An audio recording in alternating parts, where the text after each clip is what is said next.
Kevin Lomax é apresentado como o advogado perfeito, jovem, talentoso, arrogante o suficiente para acreditar que jamais perderia um caso. Essa confiança não é apenas profissional, é quase divina. Ele acredita que seu talento o coloca acima da moralidade comum, e cada vitória reforça o mito que ele construiu sobre si mesmo. Mas o filme mostra, desde o início, que toda vitória tem um preço, e que toda arrogância abre uma porta. Quando Kevin chega a Nova York, seduzido pelo poder e pelo dinheiro, ele não está apenas mudando de cidade, está mudando de dimensão. É como se estivesse atravessando uma fronteira invisível entre a realidade e o inferno. John Milton é a figura que guia essa travessia. Seu escritório de advocacia não é apenas um negócio, é um templo do pecado. Cada caso é um sacrifício, cada cliente é uma isca. Mary Ann, a esposa de Kevin, serve como termômetro da alma dele.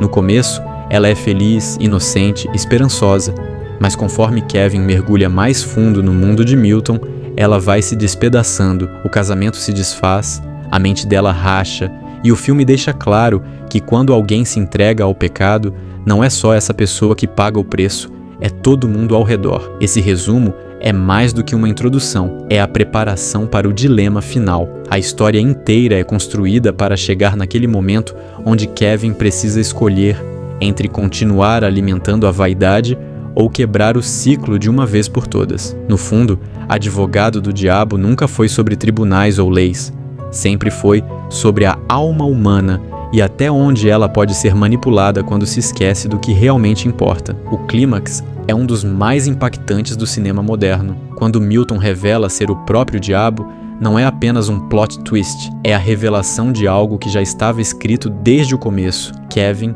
sempre esteve sendo manipulado pela sua maior fraqueza, a vaidade. Milton não precisa gritar ou ameaçar, ele seduz, ele convence. Ele mostra a Kevin que, ao lado dele, pode conquistar o mundo, pode ser um herói jurídico, pode ser um ícone maior do que qualquer outro. É aí que o filme se torna aterrorizante, porque percebemos que o diabo não precisa do mal explícito. Ele precisa apenas de uma fagulha de orgulho humano. Quando Kevin decide se matar, é um choque. Não porque seja um ato inesperado, mas porque é o único gesto de verdadeira liberdade que ele tem. É a primeira vez que Kevin decide agir contra sua própria vaidade, contra o jogo de Milton.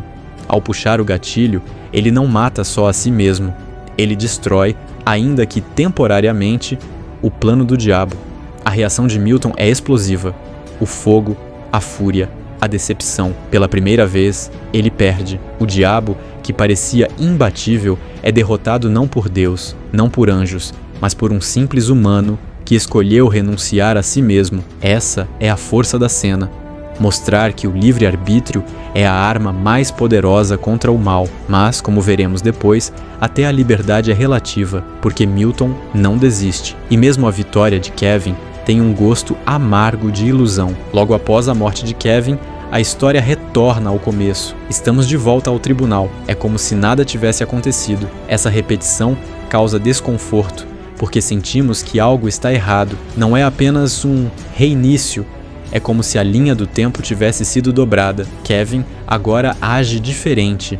Em vez de insistir no caso sujo que abriria caminho para sua queda, ele recusa.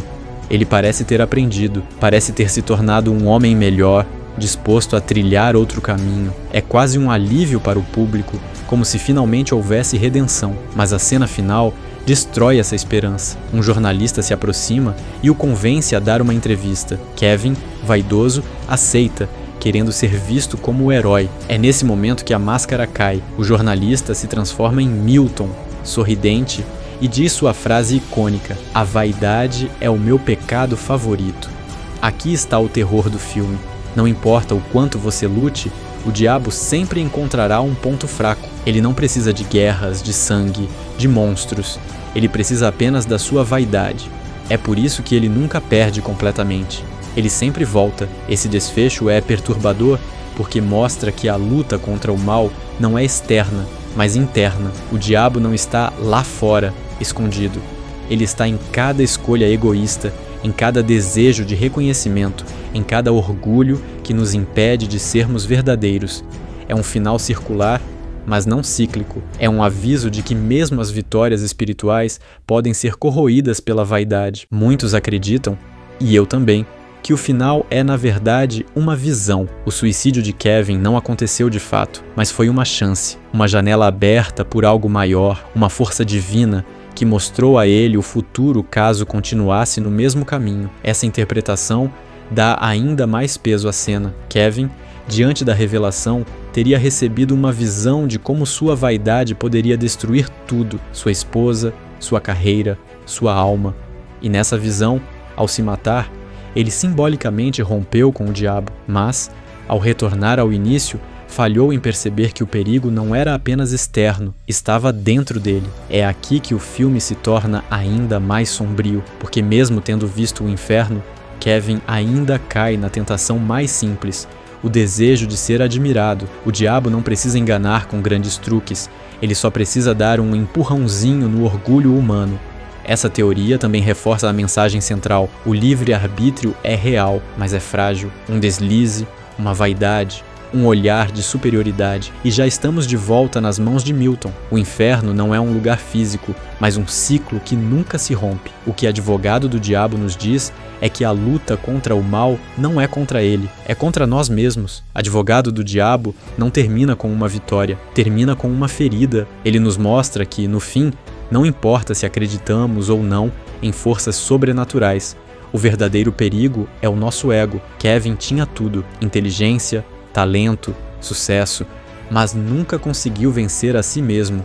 E é por isso que o diabo sempre volta, porque ele não precisa lutar contra Deus, ele só precisa esperar pelo momento em que o ser humano se acha grande demais. A mensagem é devastadora. O mal não é algo distante, ele está na vaidade de ser o melhor, na ganância de ser o maior, na arrogância de acreditar que nunca vai cair. O diabo não precisa forçar nada, ele só precisa alimentar o que já existe dentro de nós. Por isso, o final é tão sombrio, porque mostra que, mesmo quando acreditamos ter aprendido, ainda podemos cair, que mesmo quando acreditamos ter vencido, o jogo continua, e que a vaidade, acima de tudo, é o pecado que abre todas as portas. No fim, a pergunta que fica é: será que nós também resistiríamos? Ou será que, como Kevin, também acabaríamos sorrindo para Milton, achando que ainda estamos no controle?